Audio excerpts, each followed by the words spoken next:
Assalamualaikum warahmatullahi wabarakatuh. Apa kabar sobat radio malam? Semoga kita semua dalam keadaan sehat, dilancarkan rezekinya dan diberi keberkahan dunia dan akhirat. Amin ya robbal alamin. Cerita Abu Nawas kali ini berawal dari suatu hari Baginda Raja kedatangan sahabatnya yang merupakan raja dari negeri seberang. Sahabatnya itu mengeluhkan perilaku putranya. Sang raja negeri seberang menceritakan bahwa anaknya sangat malas dan enggan disuruh belajar. Lalu, yang lebih parah lagi, si anak bandelnya kelewat batas. Ia lebih suka melalui waktunya untuk bermain dan tidur. Manakala setiap kali sang raja mendatangkan guru untuk mengajari, si anak malah menertawakannya. Bahkan seringkali dilecehkan dan diabaikan. Hal ini membuat guru-guru yang mengajar memilih berhenti. Mereka tidak mampu menghadapi sifat putra raja negeri seberang yang nakal tersebut. Padahal sang raja berharap kelak putranya sanggup mewarisi kerajaan untuk generasi berikutnya. Kenapa tidak petitikan saja kepada Abu Nawas? Biarkan dia mendidik anakmu dengan caranya, tutur Baginda Raja menyarankan. Abu Nawas? Siapa itu Abu Nawas? Tanya sang raja negeri seberang. Dia itu ulama sufi yang terkenal cerdik dan pandai di kota Baghdad, jawab Baginda Raja. Oh, baiklah, akan aku coba. Minggu depan aku ajak putraku kemari, balas raja negeri seberang. Beberapa minggu kemudian, dengan diantar Baginda Raja, raja negeri seberang tersebut membawa putranya ke rumah Abu Nawas. Melihat kedatangan tamu seorang raja, tentu saja membuat Abu Nawas sangat terkejut. Ampun Paduka yang mulia, ada gerangan apa? Tiba-tiba Paduka datang kemari, tanya Abu Nawas. Baginda Raja lalu mengungkapkan maksud kedatangannya. Ia hendak menitipkan putra sahabatnya kepada Abu Nawas untuk diajari ilmu agama dan kedisiplinan. Wahai Abu Nawas, ajarkan anakku ilmu agama dan didiklah dia supaya disiplin, pinta sahabat Baginda Raja. Saya bersedia, tapi saya akan mendidiknya dengan cara saya, dan Paduka tidak boleh sakit hati, balas Abu Nawas. Baik Abu Nawas, semuanya aku serahkan kepadamu, ujar sahabat Baginda Raja. Singkat cerita, pulanglah Baginda Raja dan sahabatnya. Baru saja ditinggal orang tuanya, si anak membuat ulah di rumah Abu Nawas. Ia dengan beraninya membentak Abu Nawas saat meminta diambilkan air minum. Awalnya Abu Nawas menanggapi dengan senyum. Ia selalu menuruti kemauan si anak tersebut. Hingga pada suatu hari, tiba-tiba Abu Nawas memukul si anak cukup keras, padahal tidak melakukan kesalahan apapun.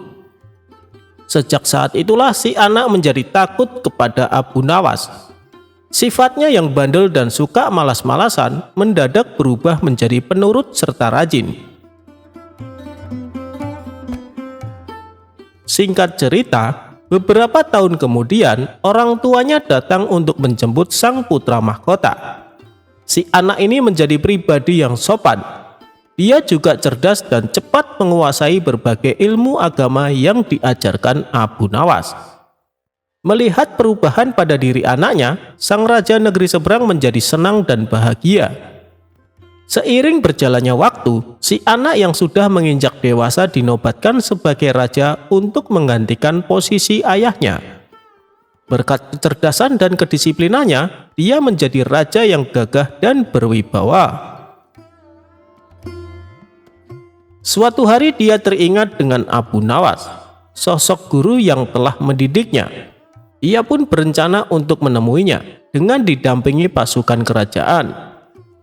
Pemuda yang kini sudah menjadi raja itu pun berangkat menuju rumah Abu Nawas. Setibanya di sana, dia langsung disambut hangat dan dipersilakan masuk oleh Abu Nawas. Setelah cukup lama berbincang-bincang, ia lalu bertanya kepada Abu Nawas, "Guru, aku mau bertanya, masih ingatkah suatu hari guru memukulku?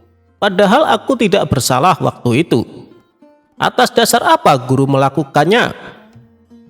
Sekian tahun lamanya ternyata sang murid masih menyimpan pertanyaan tentang kenangan pahit dari sang guru. Mendengar pertanyaan tersebut, Abu Nawas menjawabnya dengan tersenyum.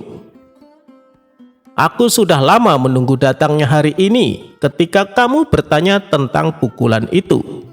Sekarang kamu tahu bahwa pukulan kezaliman itu membuatmu tidak bisa melupakannya begitu saja, kan? Ia terus mengganggumu setiap waktu. Maka ini adalah pelajaran untukmu di hari ketika kamu menjadi pemimpin seperti sekarang. Jangan pernah sekalipun menzalimi masyarakatmu, karena mereka tidak pernah bisa tidur dan tak pernah bisa lupa pahitnya kezaliman," terangnya. Setelah mendapat penjelasan dari Abu Nawas, sang raja yang baru itu merasa puas. Ia mendapat wejangan yang sangat berharga.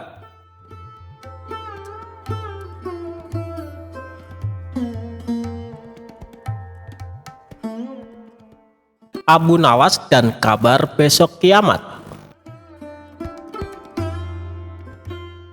Diceritakan, Abu Nawas memiliki hewan peliharaan.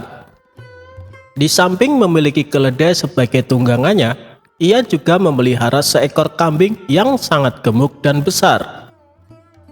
Tak pernah terlintas di benak Abu Nawas untuk menyembelihnya.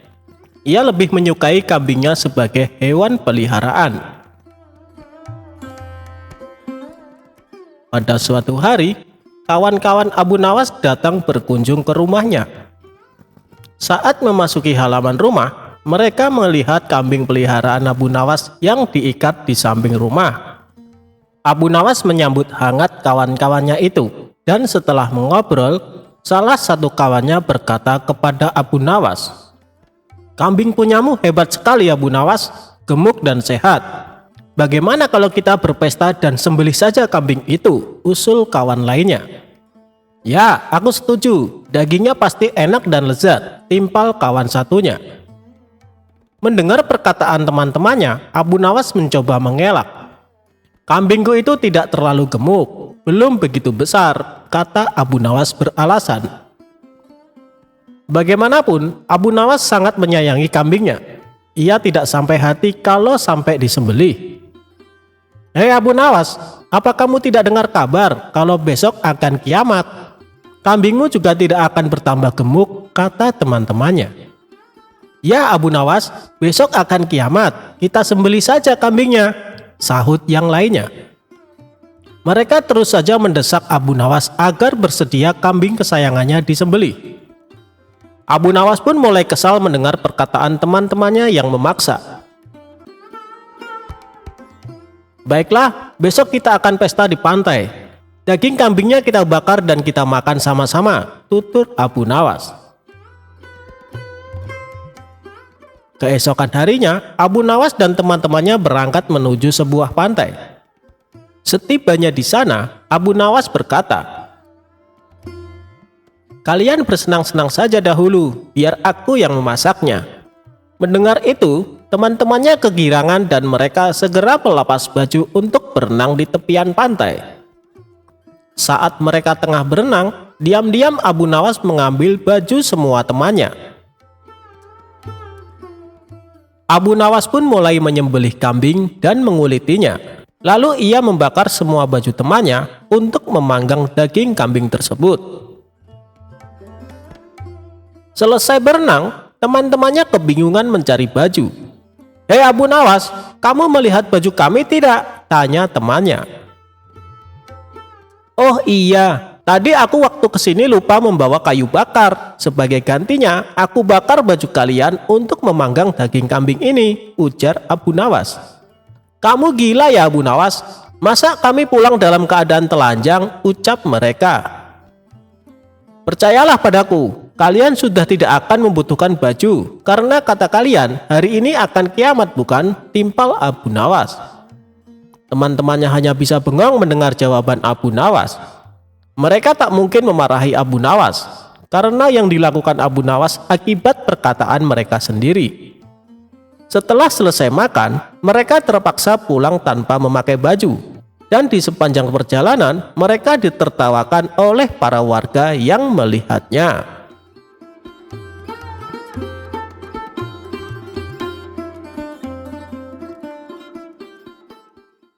Abu Nawas mencari jarum yang hilang. Alkisah pada suatu hari, Abu Nawas mencari sesuatu di halaman rumahnya yang penuh dengan pasir. Ternyata Abu Nawas mencari jarum. Tetangganya yang merasa kasihan ikut membantu Abu Nawas mencari jarum tersebut. Tetapi selama 1 jam lebih mereka mencari jarum tersebut tidak juga mereka temukan. Kemudian tetangganya bertanya kepada Abu Nawas, "Wahai Abu Nawas, kira-kira di mana engkau menjatuhkan jarum itu?" Tanya tetangga itu. "Jarumnya sih jatuh di dalam rumah," jawab Abu Nawas. "Loh, maksudnya bagaimana? Kalau jarum itu jatuh di dalam rumah, mengapa engkau mencarinya di luar rumah?" Tanya tetangga tersebut keheranan. "Karena di dalam rumah tampak gelap, sedangkan di luar terang," jawab Abu Nawas tanpa dosa. Kisah ini selesai sampai di sini, singkat namun penuh makna.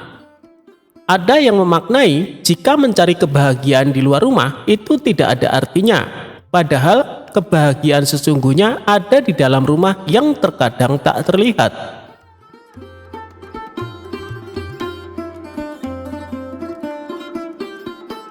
Abu Nawas bikin utusan Baginda Raja tak bisa buang air besar.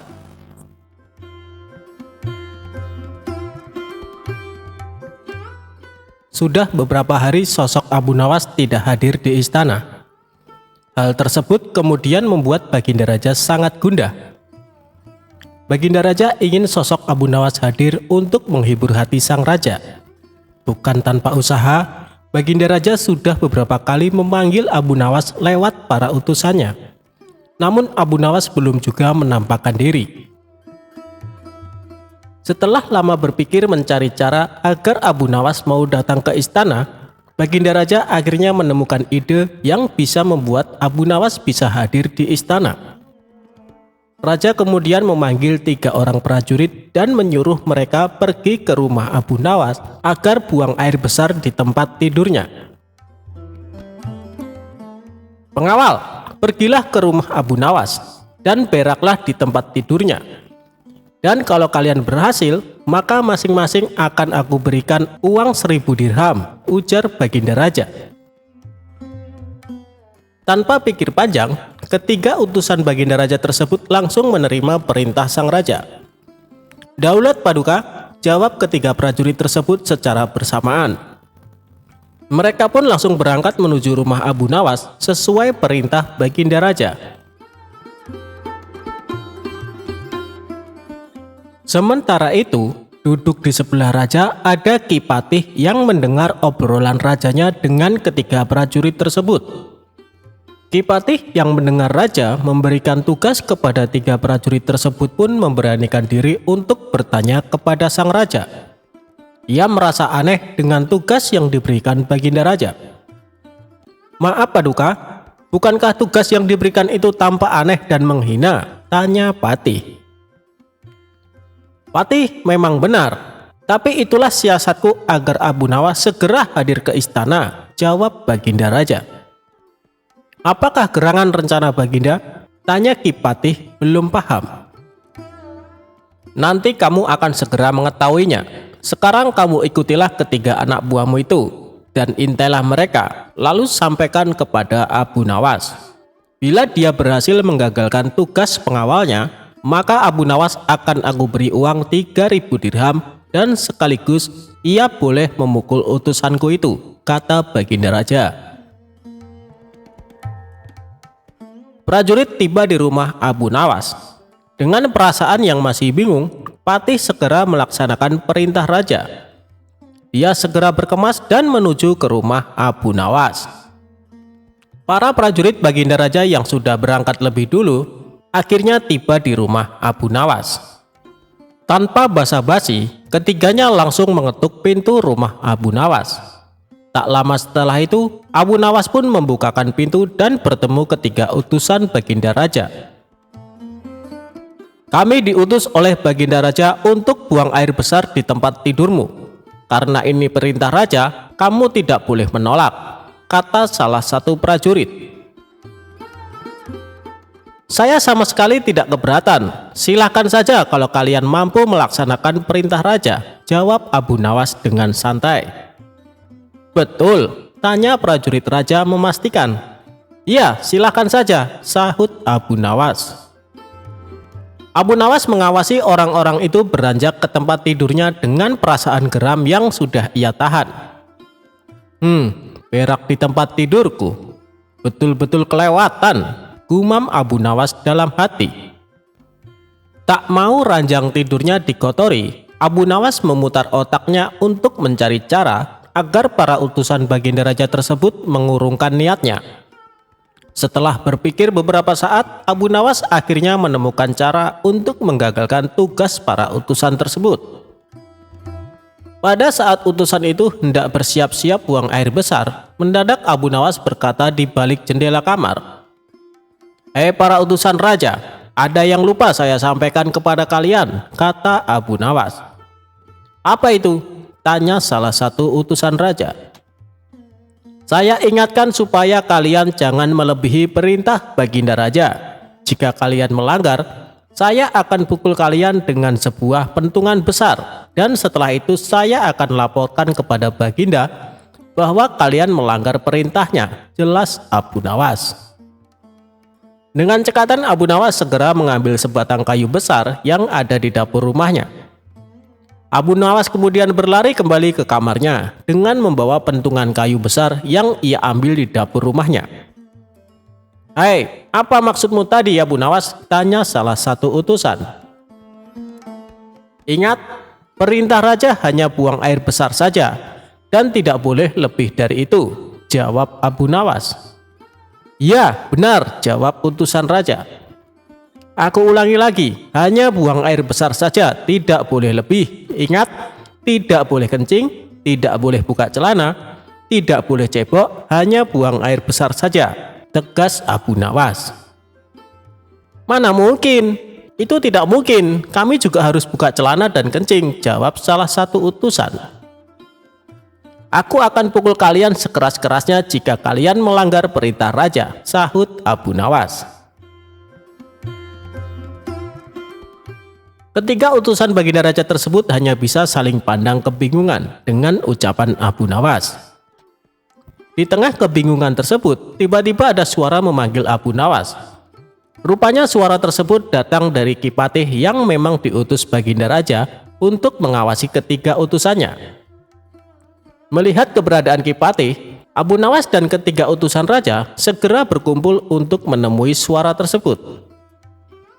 "Aku sudah mendengar perdebatan kalian. Baginda Raja memang memerintahkan para utusan untuk berak di tempat tidurmu. Jika 3 orang ini sanggup, mereka masing-masing akan mendapatkan 1000 dirham. Jika mereka gagal, maka mereka boleh engkau pukul sesuka hatimu," kata Ki Patih. "Oh, begitu. Lalu hadiah dari Baginda untukku berapa, tuanku?" tanya Abu Nawas. "Sekarang juga engkau boleh menghadap Baginda Raja untuk menerima 3000 dirham," jawab Ki Patih. Mendengar jawaban Ki Patih, Abu Nawas dibuat kaget serta gembira. Sebelum menghadap Baginda Raja, Abu Nawas kembali mengambil pentungannya lalu mengejar ketiga utusan Raja yang hampir buang air besar di ranjangnya. Ketiga utusan tersebut lari terbirit-birit. Ki Patih dan Abu Nawas dibuat tertawa terpingkal-pingkal dengan tingkah ketiga utusan tersebut. "Abu Nawas, Baginda Raja sangat yakin engkau dapat mengatasi masalah ini. Baginda memang menginginkan kehadiranmu di istana untuk menghibur hatinya yang saat ini sedang gundah gulana," jelas Ki Patih.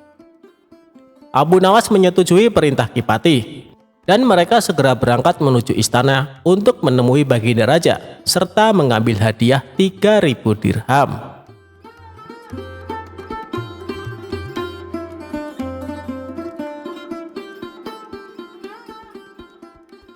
Abu Nawas bisa tahu warna angin.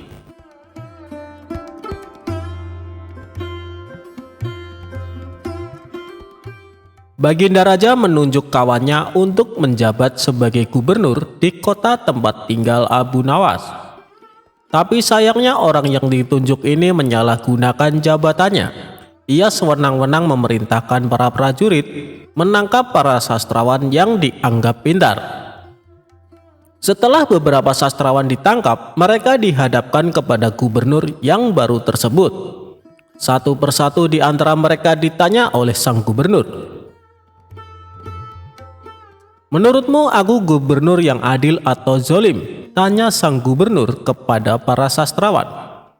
Sastrawan pertama menjawab, "Anda adalah gubernur yang zolim." Sang gubernur terperanjat dengan jawaban tersebut. "Apa alasanmu?" tanya balik gubernur. "Karena Anda telah menangkapi kami tanpa sebab." "Prajurit, masukkan dia ke penjara. Besok dia akan dihukum mati," ucap sang gubernur. Sastrawan berikutnya dipanggil dan diberi pertanyaan yang sama. "Menurutmu, aku gubernur yang adil atau zolim?" tanya gubernur. "Tuanku adalah gubernur yang adil," jawab sastrawan kedua. "Apa alasanmu?" tanya gubernur kembali. "Karena tuanku sangat memperhatikan rakyat," jawab sastrawan tersebut. "Kau pembohong. Prajurit, masukkan dia ke penjara. Besok dihukum mati," ujar gubernur. Begitulah seterusnya. Apabila dijawab adil atau zolim, sang gubernur tetap memberikan hukuman mati. Kemudian beberapa sastrawan yang belum tertangkap mendatangi rumah Abu Nawas. "Tolonglah kami Abu Nawas, beberapa kawan kami dijatuhi hukuman mati," kata para sastrawan penuh khawatir. Abu Nawas pun terkejut mendengarnya. "Kenapa gubernur melakukan itu? Bagaimana ceritanya?" tanyanya heran. "Kami sendiri tidak tahu Abu Nawas. Tanpa sebab, gubernur yang baru itu menangkapi para sastrawan di kota kita. Lalu mereka ditanya satu persatu, apakah dia gubernur yang adil atau zolim? Bila jawabannya zolim, maka akan dihukum mati. Jika jawabannya adil, juga tetap dihukum mati," kata mereka menjelaskan. "Pasti gubernur sakit, dia sudah tidak waras," ucap Abu Nawas. "Itulah kenapa kami ke sini Abu Nawas. Kami mendatangimu agar kau menyelamatkan kawan-kawan kami. Sebab rencananya besok mereka akan dihukum mati," ungkap para sastrawan. "Baiklah, aku akan ke istana gubernur. Sekarang juga kalian pulanglah," ucap Abu Nawas. Sesampainya di sana, Abu Nawas langsung menghadap gubernur. Melihat kehadiran Abu Nawas, gubernur langsung emosi. "Ngapain kau datang ke istanaku?" tanya dia. "Aku mendengar kabar Anda menyuruh beberapa prajurit menangkapi para sastrawan pintar di kota ini.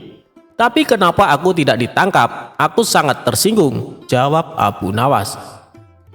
"Oh, jadi kau menganggap dirimu bagian dari mereka?" tanya gubernur. "Tentu saja, masyarakat di kota ini tahu siapa aku. Aku adalah sastrawan terpandai di kota ini," balas Abu Nawas. "Baiklah, Algojo, tangkap Abu Nawas dan penggal lehernya," perintah gubernur. "Tunggu dulu, sebelum leherku dipenggal, perintahkan Algojomu agar jangan sampai merusak rambutku. Sebab aku baru saja keluar dari tukang cukur," timpal Abu Nawas. Mendengar itu, gubernur langsung tertawa. "Itulah jiwa kesatria yang aku kagumi darimu. Aku mengampunimu Abu Nawas," kata gubernur.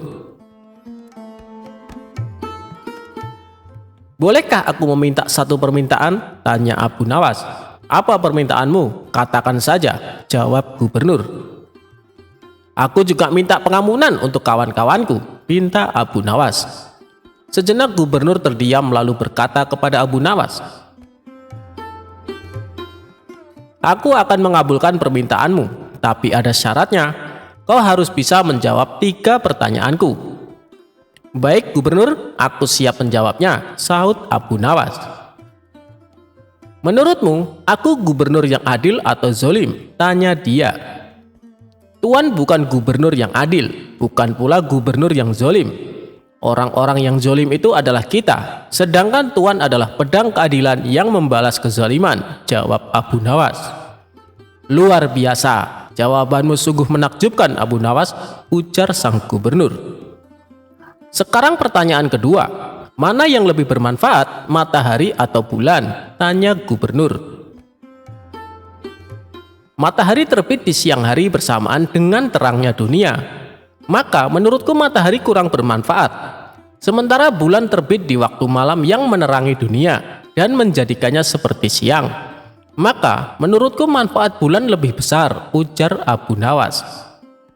Gubernur pun tertawa dengan jawaban Abu Nawas. Memang nyeleneh tapi masuk akal. Baiklah Abu Nawas, sekarang pertanyaan terakhir. Menurutmu warna angin itu apa? Tanyanya.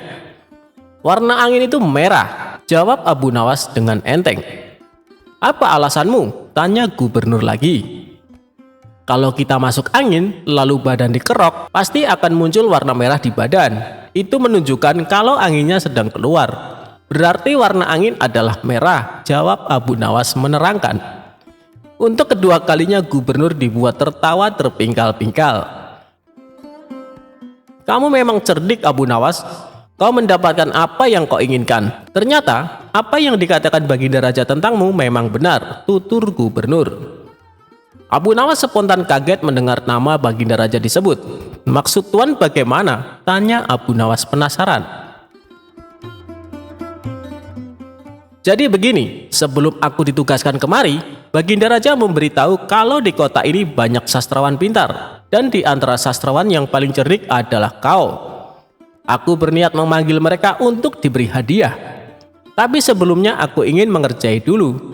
Ternyata kau malah datang untuk membantu mereka. Dan ini adalah suatu kesempatan bagiku untuk menguji kecerdasanmu, cerita gubernur. Jadi hukuman mati yang Tuan berikan hanya berpura-pura? Tanya Abu Nawas kaget. Benar Abu Nawas, aku hanya ingin mengerjai mereka sebelum memberikan hadiah, jawab gubernur. Abu Nawas pun terdiam sejenak. Kurang ajar, ternyata aku masuk perangkapnya. Tunggu saja pembalasanku nanti, ungkapnya dalam hati.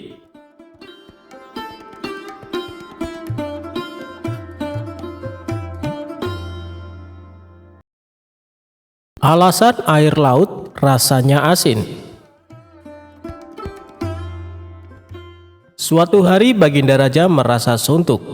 Dia ingin keluar istana untuk menghilangkan rasa jenuhnya. Dia juga tidak ingin sendirian jalan-jalan. Karenanya Raja meminta pengawalnya memanggil Abu Nawas.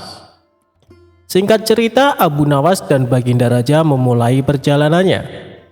Saat dalam perjalanan, Abu Nawas selalu bercerita yang membuat Baginda Raja terhibur.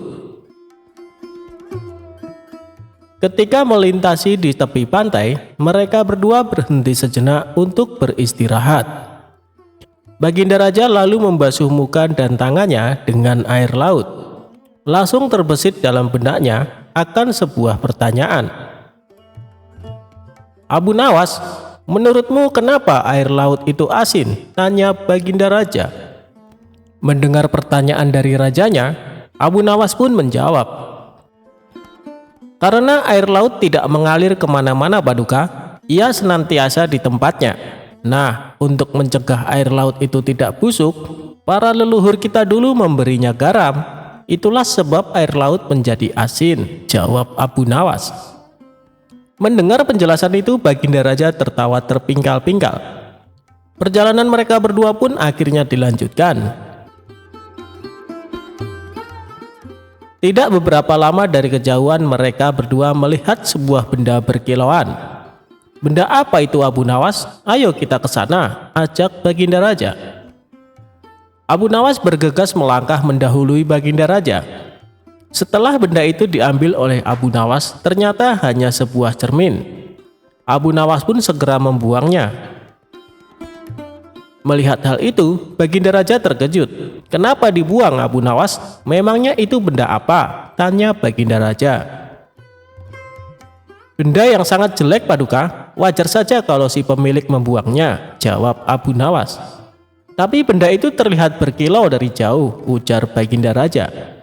Kalau Paduka tidak percaya, ambil saja sendiri, balas Abu Nawas.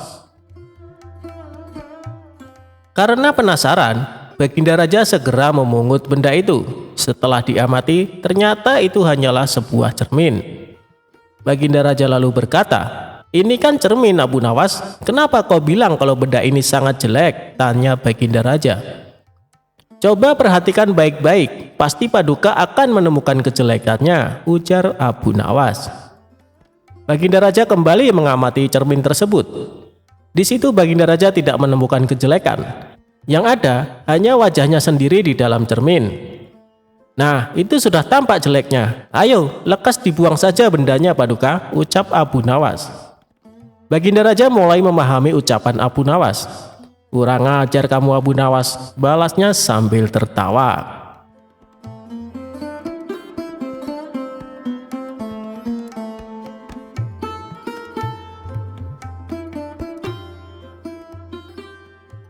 Kisah ini dimulai di suatu pagi yang cerah. Abu Nawas tampak bersiap-siap untuk berangkat ke hutan. Melihat hal itu, sang istri pun bertanya, "Wahai suamiku, kamu mau kemana?" Abu Nawas menjawab, "Aku mau pergi ke hutan." Sang istri heran dengan jawaban Abu Nawas. "Persediaan kayu kita masih banyak, untuk apa pergi ke hutan?" tanya sang istri kembali. "Aku bukan mau cari kayu bakar, tapi mau berburu burung puyuh. Bukankah tahun ini waktunya bagi mereka berimigrasi ke daerah kita? Pasti di hutan akan banyak sekali burung puyuh," balas Abu Nawas menjelaskan. "Oh iya, benar. Di hari-hari seperti ini, setiap tahun burung puyuh berimigrasi dan menyeberangi perkampungan kita. Kangen banget sama dagingnya yang lezat," sahut sang istri. Maka berangkatlah Abu Nawas dengan membawa perangkap berburu menuju hutan. Setibanya di hutan, Abu Nawas memanjat pohon dan memasang jaring di antara pepohonan.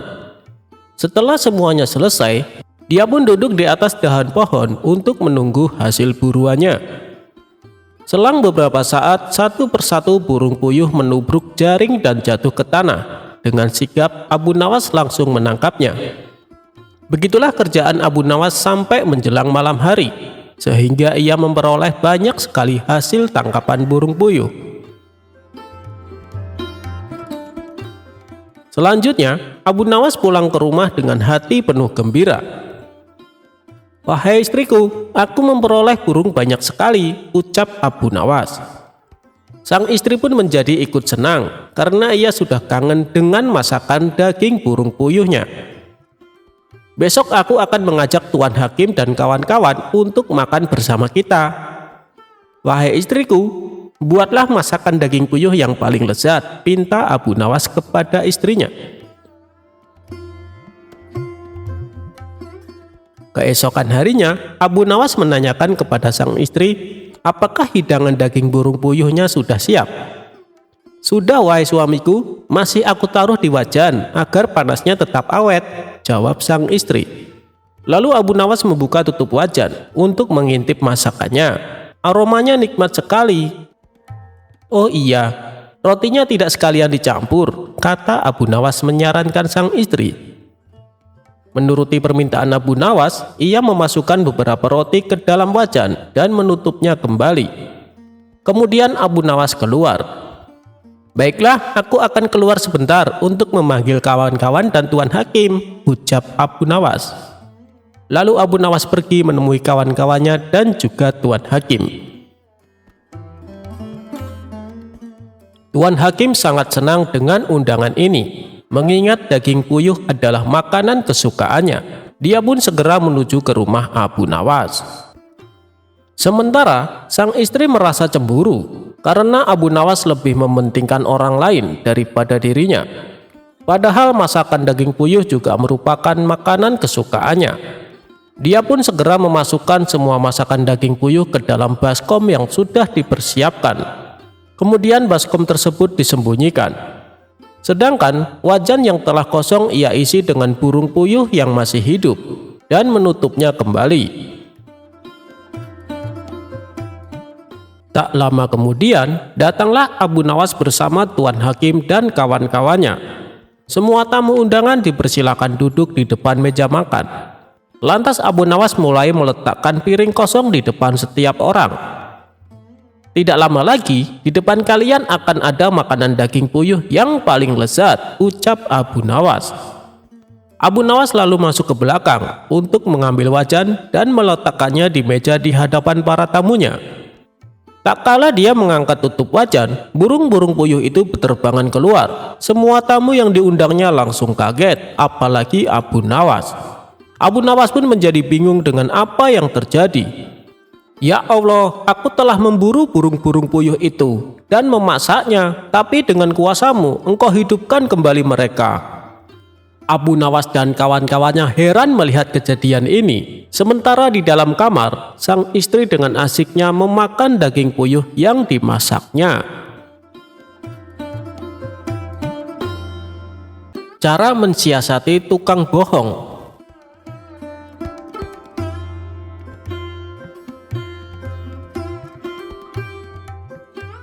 Kawan-kawan Abu Nawas merencanakan akan mengadakan perjalanan wisata ke hutan. Tetapi tanpa keikutsertaan Abu Nawas, perjalanan akan terasa memenatkan dan membosankan. Sehingga mereka beramai-ramai pergi ke rumah Abu Nawas untuk mengajaknya ikut serta. Abu Nawas tidak keberatan. Mereka berangkat dengan mengendarai keledai masing-masing sambil bercengkrama. Tak terasa, mereka telah menempuh hampir separuh perjalanan. Kini mereka tiba di pertigaan jalan yang jauh dari perumahan penduduk. Mereka berhenti karena mereka ragu-ragu. Setahu mereka, kedua jalan itu memang menuju ke hutan, tetapi hutan yang mereka tuju adalah hutan wisata, bukan hutan yang dihuni binatang-binatang buas yang justru akan membahayakan jiwa mereka. Abu Nawas hanya bisa menyarankan untuk tidak meneruskan perjalanan, karena bila salah pilih, maka mereka semua tak akan pernah bisa kembali. Bukankah lebih bijaksana bila kita meninggalkan sesuatu yang meragukan? Tetapi salah seorang dari mereka tiba-tiba berkata, "Aku mempunyai 2 orang sahabat yang tinggal dekat semak-semak sebelah sana. Mereka adalah saudara kembar. Tak ada seorang pun yang bisa membedakan keduanya, karena rupa mereka begitu mirip. Yang satu selalu berkata jujur, sedangkan yang lainnya selalu berkata bohong. Dan mereka adalah orang-orang aneh, karena mereka hanya mau menjawab satu pertanyaan saja.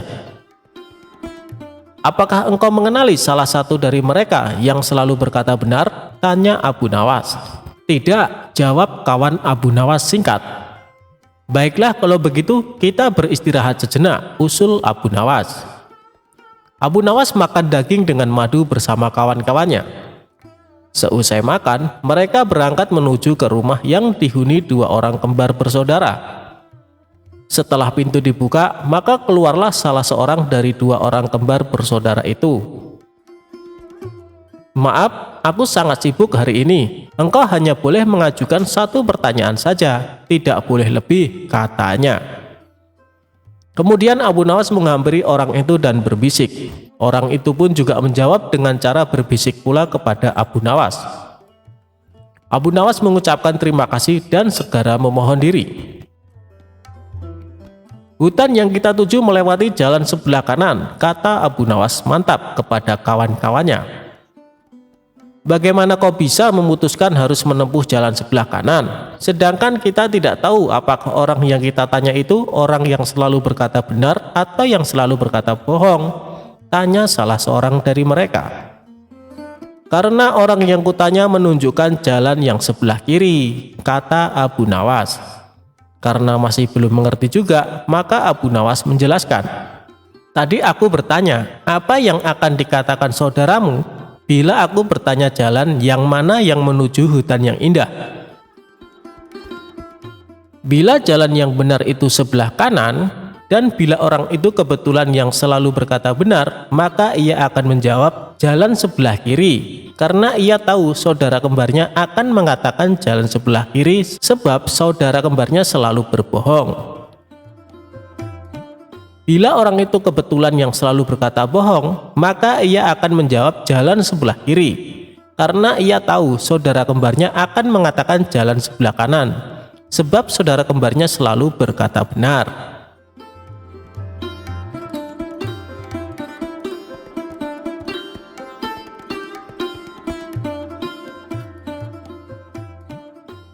Abu Nawas bikin kesal pencuri sepatu. Suatu hari Abu Nawas membeli sepatu yang terbilang unik dan menarik. Saat pergi ke masjid, ada seseorang yang selalu mengamati sepatu barunya tersebut. Dia adalah pencuri yang menginginkan sepatu Abu Nawas. Si pencuri diam-diam mengikuti Abu Nawas dari belakang. Mengetahui sepatunya jadi incaran, Abu Nawas pun langsung waspada.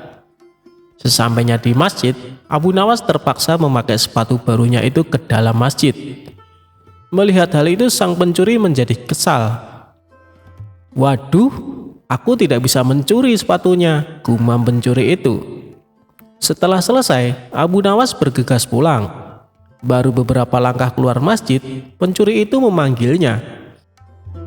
"Hei Abu Nawas, sholatmu tidak sah karena memakai sepatu," kata pencuri itu. "Lebih baik kau ulangi sholatmu dan lepaskan sepatumu," sambung pencuri tadi.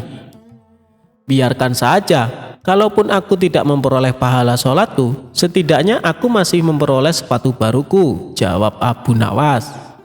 Mendengar hal itu, si pencuri merasa terkejut. Ternyata Abu Nawas sudah mengetahui niatnya. Pencuri itu pun cepat-cepat meninggalkan Abu Nawas.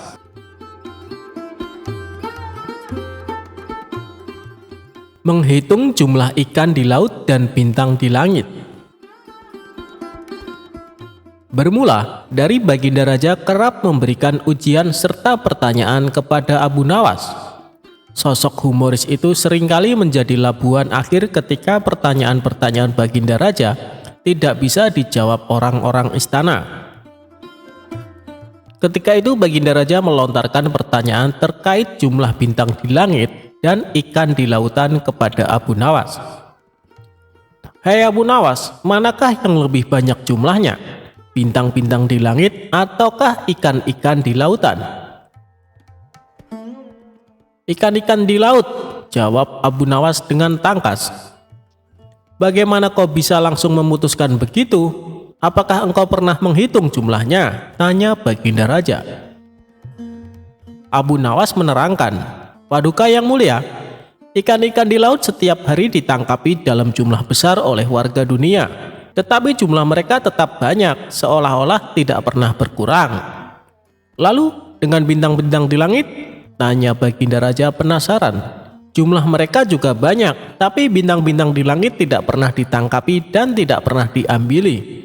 Makanya jumlah mereka tidak pernah berkurang," pungkas Abu Nawas dengan yakin.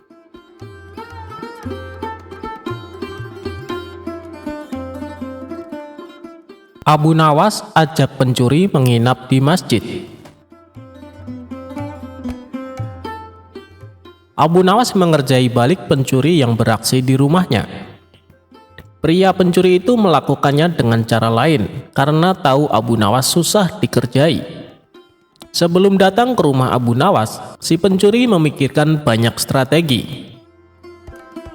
Sesampainya di rumah targetnya, pria tersebut langsung mengetuk pintu rumah Abu Nawas dan mengucapkan salam.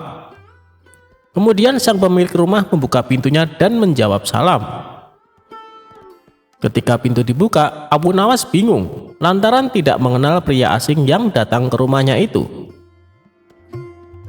"Kamu siapa? Ada keperluan apa malam-malam datang ke rumahku?" tanya Abu Nawas. Berbekal ide yang sudah disiapkan sebelumnya, pria itu menjawab dengan hal yang tidak masuk akal. berharap misinya berhasil mencuri di rumah Abu Nawas dengan dalih bahwa dirinya adalah menantu Tuhan. Ia juga meminta Abu Nawas mengizinkan dirinya menginap 1 malam. Terlebih lagi Abu Nawas sangat taat kepada Allah Subhanahu wa Ta'ala. Maka sebagai menantu Tuhannya, pria itu merasa berhak masuk ke rumah sang pujangga tersebut. Lalu apa hubungannya kamu menginap di rumahku dan diriku takut dengan Allah, ujar Abu Nawas. Wahai Abu Nawas, ketahuilah bahwa yang sedang berdiri di depanmu adalah menantu yang selalu kau muliakan selama ini. Aku adalah menantu Tuhanmu, ucap pria tersebut. Oh, kamu menantunya Tuhan, menantu Allah Ta'ala, tanya Abu Nawas yang mulai curiga. Ya Abu Nawas, jawab pria tersebut. Kemudian Abu Nawas mengajak pria itu masuk ke suatu tempat. Di dalam hati pria tersebut mengatakan misinya berhasil mengelabui Abu Nawas. Ternyata Abu Nawas mengajaknya ke masjid dan mempersilahkan pria itu tidur di dalamnya. Pencuri tersebut kaget dan bertanya, mengapa ia diajak ke tempat ini?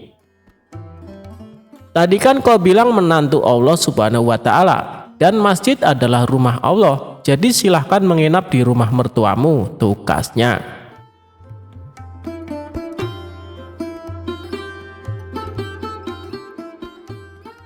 Memasukkan unta ke dalam lubang jarum.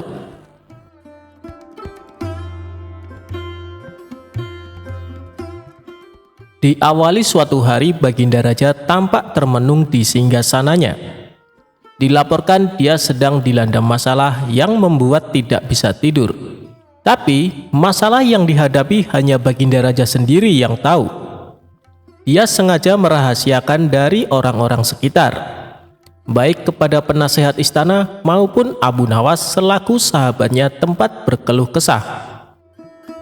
Ingin rasanya Baginda Raja melupakan masalah yang menimpanya. Kalaupun bisa lari menghindar, tentulah ia akan melakukannya. Tapi kenyataannya, permasalahan yang dihadapi terasa seperti mengikutinya kemanapun Baginda Raja pergi. Sejak saat itu Baginda Raja sering terlihat melamun seorang diri. Kemudian penasehat istana mendekati Baginda Raja. Maaf Paduka yang mulia, hamba perhatikan belakangan ini Paduka terlihat murung. Hamba khawatir Paduka nanti jatuh sakit. Apakah ada sesuatu yang Paduka pikirkan? Tanya penasehat istana. Tidak ada apa-apa, aku baik-baik saja. Kau urusi saja pekerjaanmu, jawab Baginda Raja dengan memalingkan wajahnya. Penasehat istana pun hanya terdiam. Ia merasakan gelagat bahwa Baginda Raja sedang dilanda masalah besar. Dikarenakan Baginda Raja tidak mau berterus terang, penasehat istana tidak berani membujuknya untuk menceritakan masalah yang dihadapi. Makin hari sikap Baginda Raja makin tertutup, bahkan kini enggan menerima tamu. Hal ini membuat para pejabat istana sangat khawatir. Apa yang harus kita lakukan? Makin hari Baginda Raja terlihat mengkhawatirkan. Ini sangat buruk untuk kondisinya. Jangan sampai Baginda Raja jatuh sakit, kata salah seorang menteri. Aku juga cemas melihat sikap Baginda Raja belakangan ini. Aku sudah coba membujuknya supaya mau menceritakan masalah yang dialami, tapi ia malah memalingkan wajah. Baginda Raja memilih menutup diri, beber penasehat istana. Saya ada saran, bagaimana kalau masalah ini kita sampaikan kepada Abu Nawas? Biasanya dia tahu solusinya, ujar salah satu dari menteri. Iya, saya setuju dengan saran tersebut, balas lainnya. Maka beberapa menteri istana segera mendatangi rumah Abu Nawas. Melihat yang datang adalah para menteri, Abu Nawas sempat terkejut. Biasanya yang diutus Baginda Raja adalah prajurit istana. Kenapa kalian yang datang? Tanya Abu Nawas. Kami kesini bukan diutus Baginda Raja, tapi atas kemauan sendiri, jawab para menteri. Kemudian para menteri ini memberitahu Abu Nawas tentang keadaan yang menimpa Baginda Raja. Kami semua sudah berusaha memberi perhatian, tapi Baginda Raja selalu menutup diri, kata salah satu menteri. Baiklah, aku akan coba menghiburnya. Mari kita ke istana sekarang, ajak Abu Nawas. Singkat cerita, Abu Nawas menghadap Baginda Raja. Ia lalu bercerita kisah-kisah jenaka di hadapan Baginda Raja, berharap bisa terhibur dan tertawa. Tapi, ternyata tidak ada reaksi apapun. Baginda Raja hanya terdiam, malah meninggalkan Abu Nawas, lalu masuk ke kamarnya. Selepas Baginda Raja pergi, para menteri segera menghampiri Abu Nawas. "Bagaimana ini Abu Nawas? Kamu lihat sendiri kan?" ucap mereka. "Sepertinya Baginda Raja sedang mengalami masalah berat. Biarkan aku pulang dulu, aku akan memikirkan cara untuk mengatasi masalah ini," ucap Abu Nawas. Setibanya di rumah, Abu Nawas terus memikirkan cara terbaik memecahkan masalah ini. Setelah berpikir cukup lama, akhirnya Abu Nawas menemukan ide cemerlang. Esok harinya, Abu Nawas pergi ke pasar. Di hadapan orang-orang, Abu Nawas berteriak, "Apakah di antara kalian ada yang bisa memasukkan unta ke lubang jarum?" Mendengar pertanyaan Abu Nawas, semua orang yang di sana merasa heran. Salah satu dari mereka lalu menjawab, "Mana mungkin bisa, itu perkara yang mustahil."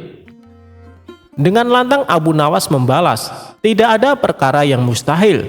Jangankan aku, anak kecil pun bisa. Kalau kau memang bisa, coba tunjukkan kepada kami," pinta mereka. "Maaf kawan-kawan, sayangnya aku hanya bisa membuktikannya bila di hadapan Baginda Raja," jawab Abu Nawas. Begitulah seterusnya. Setiap ada keramaian, orang ataupun perkumpulan, Abu Nawas selalu mengatakan hal yang sama. Akhirnya kabar tentang Abu Nawas bisa memasukkan unta ke lubang jarum sampai juga hingga telinga Baginda Raja. Awalnya, Baginda Raja tidak terlalu memperdulikannya. Tapi lama-kelamaan timbul juga rasa penasaran pada dirinya. Maka diperintahkanlah beberapa pengawal istana memanggil Abu Nawas. "Tuan Abu Nawas, Anda diperintahkan Paduka untuk datang ke istana," ucap seorang prajurit. "Benarkah?" tanya Abu Nawas memastikan. "Benar Tuan Abu Nawas," jawab prajurit. "Rencanaku akhirnya berhasil," pikir Abu Nawas. "Oh iya, bagaimana kondisi Baginda Raja sekarang?" tanya Abu Nawas lagi. "Baginda masih sering mengurung diri dan sering tampak termenung," jawab salah satu prajurit. "Baiklah, aku akan ke sana sekarang," balas Abu Nawas. Tidak lama kemudian, Abu Nawas sampai di istana menghadap Baginda Raja. "Wahai Abu Nawas, aku dengar kau bisa memasukkan seekor unta ke lubang jarum. Kau bersedia membuktikannya bila di hadapanku. Benarkah itu?" tanya Baginda Raja. "Benar Paduka yang mulia," jawab Abu Nawas. "Bagaimana mungkin? Aku rasa itu perkara yang mustahil," balas Baginda Raja. "Di dunia ini tidak ada yang mustahil Paduka," ujar Abu Nawas. "Baiklah, sekarang coba kau buktikan," perintah Baginda Raja. "Caranya mudah saja Paduka.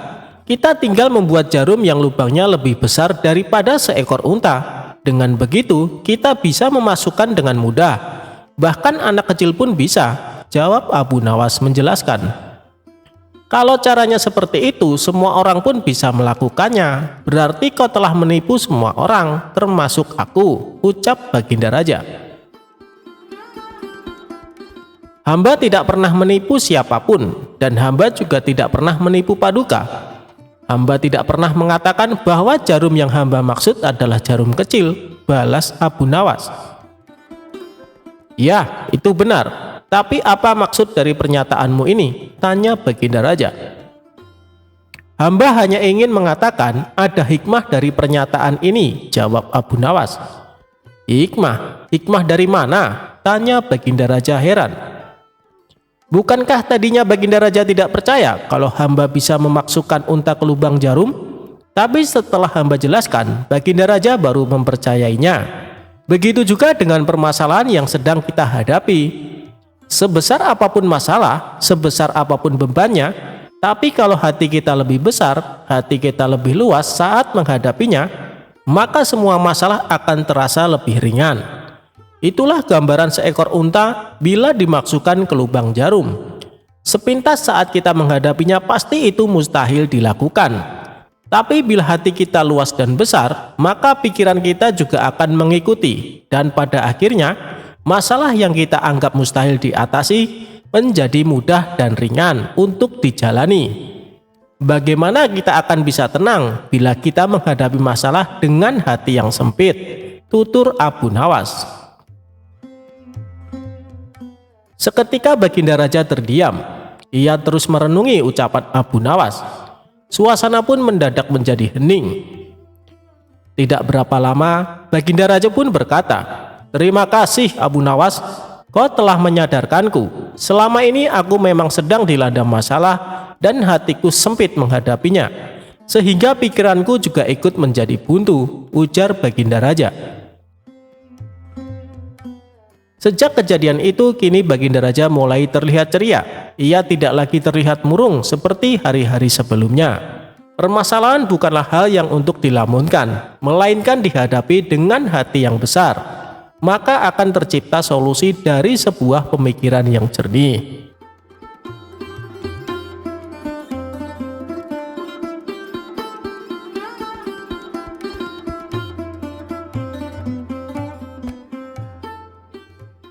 Abu Nawas dikalahkan oleh untanya.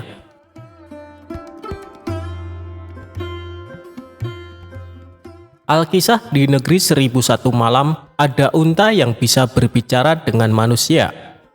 Unta tersebut adalah milik tokoh cerdik yang amat terkenal saat itu, yakni Tuan Jambul alias Abu Nawas. Julukan Tuan Jambul ini disematkan karena kebiasaan Abu Nawas yang suka memotong rambutnya dengan model jambul. Pada suatu hari, Abu Nawas mengajak untanya untuk pergi mengembara. Setelah berpamitan terlebih dahulu kepada istrinya, berangkatlah ia dengan si unta lengkap dengan perbekalannya. Mulailah ia menyusuri gurun pasir yang gersang dan panas sekali di siang hari. Apabila malam tiba, dingin yang luar biasa menusuk sampai ke tulang. Perjalanan yang cukup jauh membuat Abu Nawas dan untanya merasa kelelahan. Di bawah mentari dekat pohon kaktus, mereka berdialog. "Tuan, apakah perjalanan kita masih jauh?" "Ya, kita harus melewati gurun pasir lagi. Setelah itu kita baru akan tiba di sebuah desa terdekat. Setelah sampai di desa itu, kita baru bisa beristirahat lebih lama di sebuah penginapan yang aman dan nyaman," jawab Abu Nawas. Setelah beberapa waktu beristirahat, keduanya mulai melanjutkan perjalanan kembali. Siang sudah berubah menjadi gelap, tanda malam telah tiba. Abu Nawas pun menghentikan perjalanannya untuk sementara. Ia mendirikan sebuah tenda untuk berteduh dan tidur sepanjang malam itu. Tapi malang bagi si unta, ia tak diizinkan oleh majikannya tidur di dalam tenda karena tendanya memang kecil. Abu Nawas di dalam tenda tidur dengan nyenyaknya, sementara unta tak bisa tidur lantaran kedinginan. Ia mulai berpikir, kalau terus begini pasti besok dia akan sakit dan tidak bisa melanjutkan perjalanan.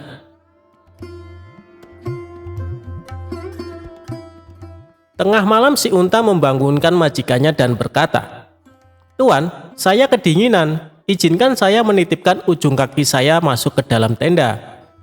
Abu Nawas pun merasa tidak keberatan karena ujung kaki itu tidak akan mengganggu tidurnya.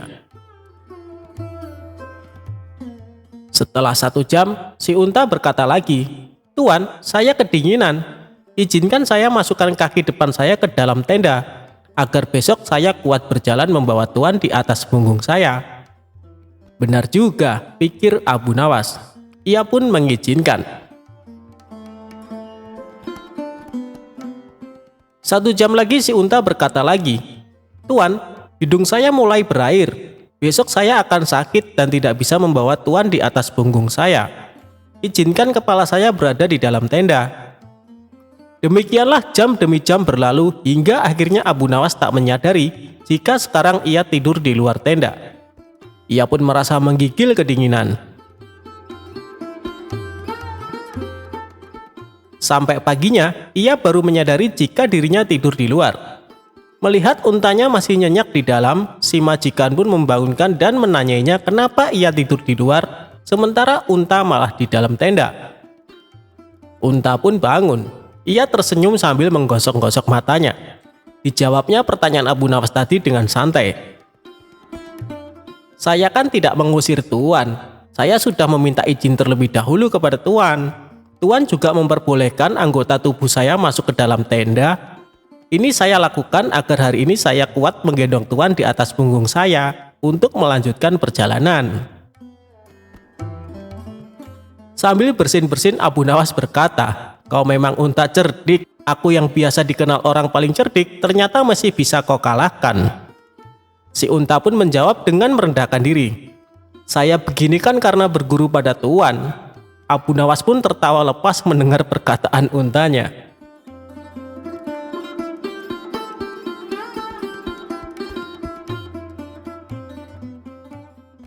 Abu Nawas bikin utusan Baginda Raja tak bisa buang air besar.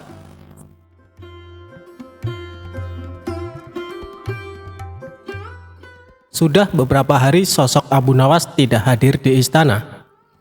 Hal tersebut kemudian membuat Baginda Raja sangat gundah. Baginda Raja ingin sosok Abu Nawas hadir untuk menghibur hati sang raja. Bukan tanpa usaha, Baginda Raja sudah beberapa kali memanggil Abu Nawas lewat para utusannya. Namun Abu Nawas belum juga menampakkan diri.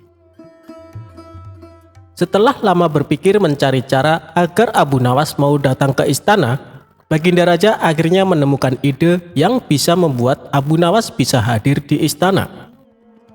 Raja kemudian memanggil 3 orang prajurit dan menyuruh mereka pergi ke rumah Abu Nawas agar buang air besar di tempat tidurnya. "Pengawal, pergilah ke rumah Abu Nawas dan beraklah di tempat tidurnya. Dan kalau kalian berhasil, maka masing-masing akan aku berikan uang 1000 dirham," ujar Baginda Raja. Tanpa pikir panjang, ketiga utusan Baginda Raja tersebut langsung menerima perintah sang raja. "Daulat Paduka," jawab ketiga prajurit tersebut secara bersamaan. Mereka pun langsung berangkat menuju rumah Abu Nawas sesuai perintah Baginda Raja. Sementara itu, duduk di sebelah raja ada Ki Patih yang mendengar obrolan rajanya dengan ketiga prajurit tersebut. Ki Patih yang mendengar raja memberikan tugas kepada 3 prajurit tersebut pun memberanikan diri untuk bertanya kepada sang raja. Ia merasa aneh dengan tugas yang diberikan Baginda Raja. "Maaf Paduka, bukankah tugas yang diberikan itu tampak aneh dan menghina?" tanya Patih. "Patih, memang benar, tapi itulah siasatku agar Abu Nawas segera hadir ke istana," jawab Baginda Raja. "Apakah gerangan rencana Baginda?" tanya Ki Patih belum paham.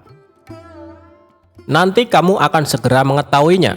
Sekarang kamu ikutilah ketiga anak buahmu itu dan intailah mereka, lalu sampaikan kepada Abu Nawas.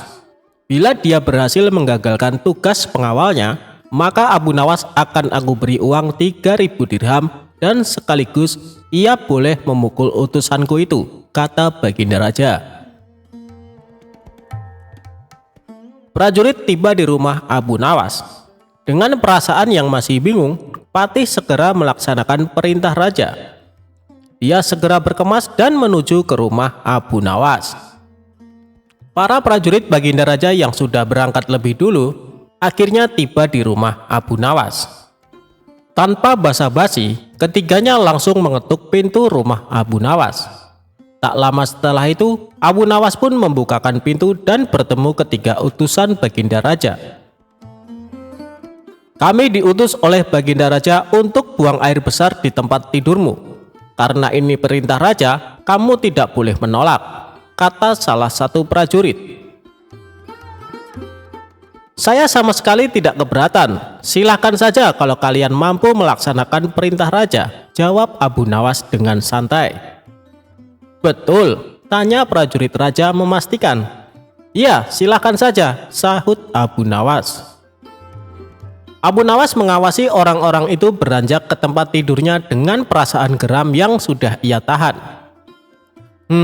Berak di tempat tidurku.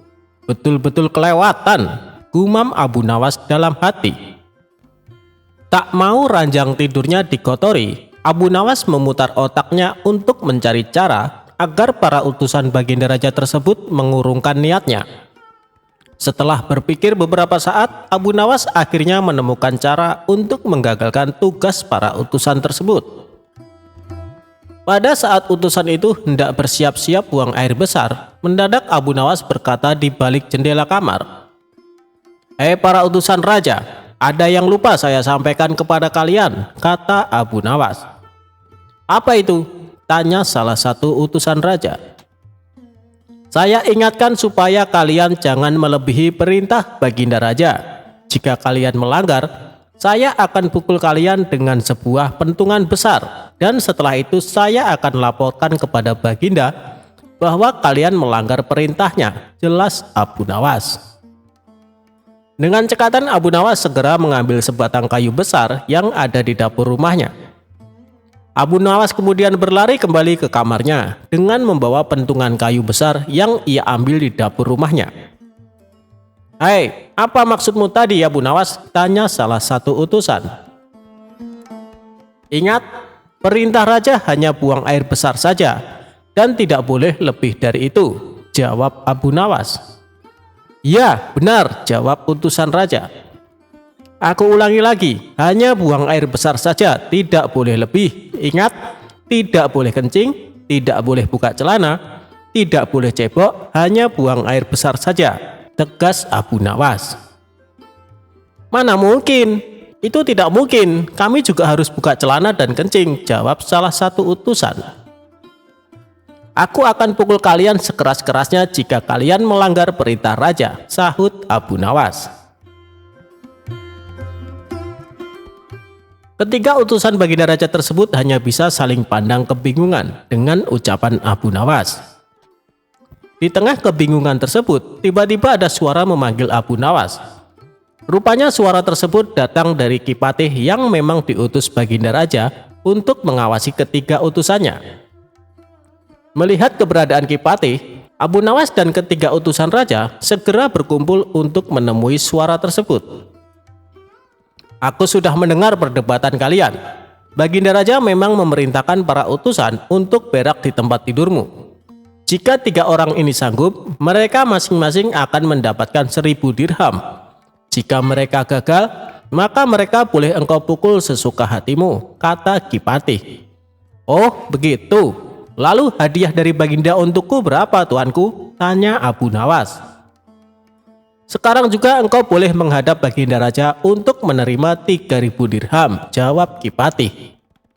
Mendengar jawaban Ki Patih, Abu Nawas dibuat kaget serta gembira.